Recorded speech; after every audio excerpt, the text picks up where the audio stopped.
माँ और दादी के आंसुओं के बीच ये बच्चा पूछता है कि पापा कहाँ चले गए, वो नहीं आएंगे क्या। नन्हे नन्हे हाथ जोड़े पापा की तस्वीर के सामने खड़ा मासूम कभी उदास नजरों से चारों तरफ देखता है, फिर फोटो के सामने सिर झुका लेता है। माँ जब बिलखती हुई थोड़ी शांत होती है तो उसके पास बैठता है, क्योंकि कुछ दिन पहले ही उसके पापा बीजापुर एनकाउंटर में नक्सलियों से लड़ते लड़ते शहीद हो गए हैं। और माँ जो उसे आने वाले भाई या बहन की कहानी सुनाती थी, उसकी आंखों से सिर्फ आंसू बहते रहते हैं। शहीद जवान श्रवण कुमार के ऊपर अपने पूरे परिवार की जिम्मेदारी थी। परिवार में करीब 8 सदस्य हैं, जिनकी पूरी जिम्मेदारी श्रवण कश्यप ही उठाते थे।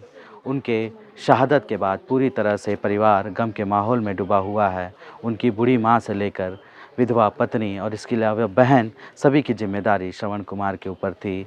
बस्तर जिले के बकावंड ब्लॉक का बनिया गांव 3 अप्रैल के बाद से ठीक से सोया नहीं है। शहीद श्रवण के घर पर रोती माँ, पत्नी और बहन की आवाज चीख चीख कर पूछती है कि अब उनके परिवार को कौन देखेगा। माँ की दवा, पत्नी का श्रृंगार और बच्चे को प्यार कौन करेगा। बड़ा भाई, भाभी और नानी का पेट भी तो श्रवण की सैलरी से भर रहा था। वो शहीद हुए और अब उनके घर पर शमशान सा सन्नाटा है। जो जवान थे वही नौकरी में थे क्या घर में? जी जी, वही घर चलाते थे जी।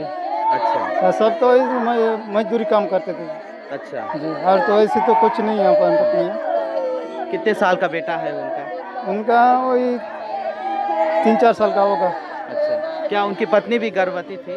जी, गर्भवती में तो है, 1-2 महीना ऐसी हुआ होगा। अच्छा, अब किस तरह की दिक्कतें जा रही है आप लोग को, क्योंकि एक जवान बेटा आपने खो दिया? जी, जो अपना श्रवण था इसलिए उसी के अनुसार में हम लोग का परिवार चल रहा था। और ऐसी तो हम लोग मजदूरी करते करते अपना जीवन यापन कर रहे थे। अब तो ये चला गया, हमको बहुत दिक्कत हो रहा है। श्रवण कश्यप साल 2007 में पुलिस सेवा में शामिल हुए थे। दुर्ग एसटीएफ बेस कैंप में ट्रेनिंग के बाद उन्होंने बस्तर संभाग के अलग अलग इलाकों में ड्यूटी की। कुछ महीने पहले ही उनकी पोस्टिंग सुकमा के अंदरूनी गांव के पुलिस कैंप में हुई थी। श्रवण ने साल 2013 में बकावंड की ही रहने वाली दूतिका के साथ जन्म जन्म साथ रहने की कसम खाई थी। उनका एक 4 साल का बेटा है और वो दूसरी बार पिता बनने वाले थे। दूतिका 2 महीने की गर्भवती है। ये बात जब शहीद को पता चली थी तो उन्होंने होली पर घर लौटने का वादा किया था, लेकिन गाड़ी नहीं मिली और वो नहीं आ पाए।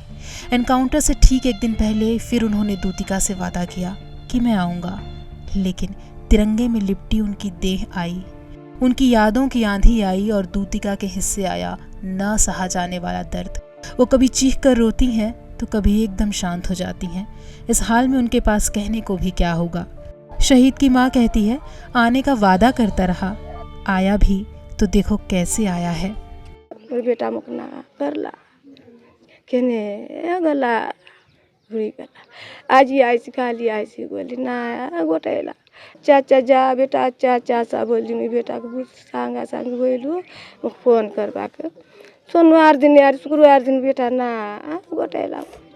माँ तुम्हें हम कुछ दे नहीं सकते, दूतिका तुम्हारा दर्द हम ले नहीं सकते, और बच्चे तुम्हारे पापा लौटकर भले नहीं आएंगे, लेकिन वो अमर हैं माँ भारती की गोद में।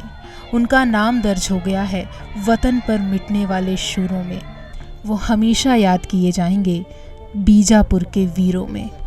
अशोक नायडू, ईटीवी भारत, बकावंड।